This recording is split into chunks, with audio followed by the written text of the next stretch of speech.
preparing for the alphabet. This is a phonemic awareness program, and in particular it teaches initial phoneme or initial sound awareness, and sometimes in other programs they refer to this skill as alliteration.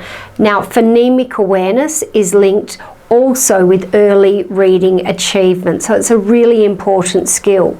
But let's talk about why teach beginning sound awareness or beginning phoneme awareness, because this program will teach students to hear, to say and to think about the beginning sounds at the start of simple words. And why is this important?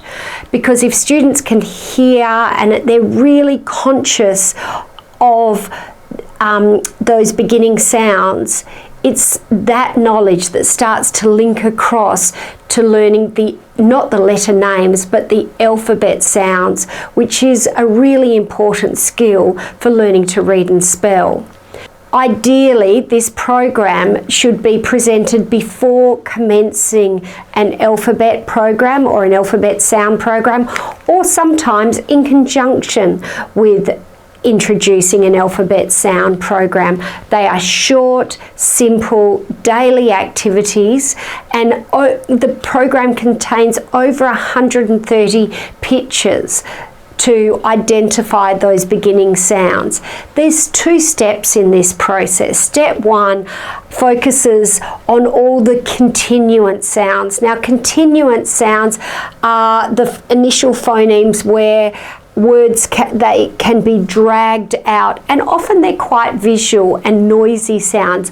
L, n, m, z, r, v, and there are others, but we've focused on just a small group of these sounds, because once students are able to hear and say and think about a number of those continuant sounds, generally they can hear the full range of continuant sounds in English.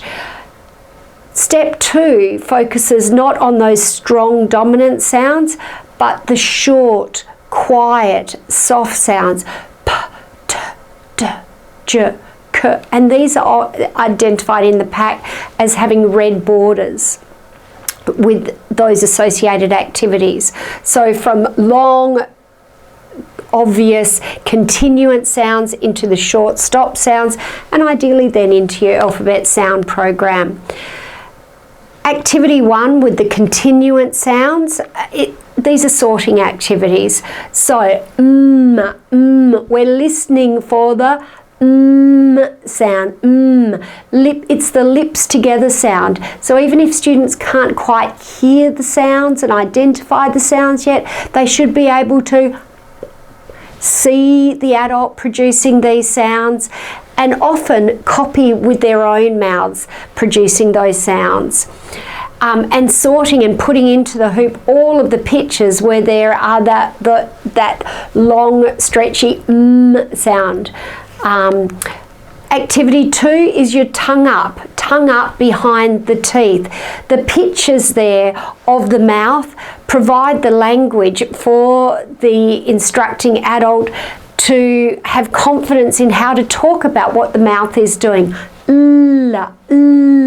So we've got a leaf. We could say leaf, but we're going to say it in a funny way, and we're going to stretch out that beginning sound so that our ears learn to hear that sound. Leaf, leaf, leaf. Did my tongue go up? Yes, so that picture's going to go inside that hoop. And we've got a ladder and a lion, but I've also got a picture of a monkey. Did my lips go together? Did my tongue go up? No, we're going to leave that one out. Listening for all the pictures with that s sound. And then there are 2 hoops or 2 sounds we're listening for, the l and the sound, and sorting the pictures accordingly. S, n, s, n. Designed by speech pathologists, because initially with the activities, they're contrasting. They're contrasting in terms of what the sounds sound like, but also what the mouth is doing. And then over time, activity 12, by the time we're at this sorting task, there is less contrast. There is a visual contrast, but not necessarily a sound contrast. These sound the same, they look different, but they sound the same because they're both nasal sounds. S, z, s, z. The mouth is doing the same thing, and again, there is less contrast, but one is a voiceless sound and one is a voiced sound. Woo, woo. And that's a particularly good one for working with some of the common speech errors you'll get at that level. Then embarking on the stop sounds. We're listening for all the pictures where our mouths come together and they make a little pop. We've got a pig.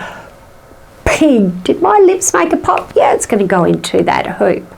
And listening for the t sound, or over time, b, g, b, g.